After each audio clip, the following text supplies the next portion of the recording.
Praise the Lord friends.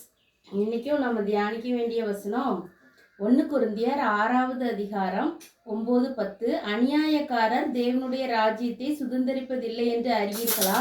வஞ்சிக்கப்படாதிருங்கள். வேசி மார்க்கத்தாரும் விக்கிரகாராதனைக்காரரும் விபச்சாரக்காரரும் சுய புணர்ச்சிக்காரரும் ஆண் புணர்ச்சிக்காரரும் திருடரும் பொருளாசைக்காரரும் வெறியரும் உதாசீனரும் கொள்ளைக்காரரும் தேவனுடைய ராஜ்யத்தை சுதந்தரிப்பதில்லை.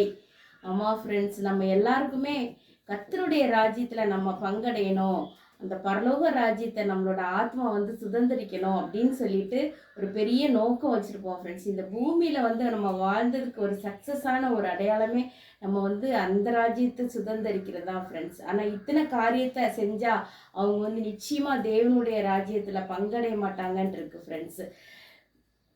அதனால இந்த மாதிரியான கெட்ட காரியங்களுக்கு நம்ம விலக்கி பாதுகாத்துக்கணும்.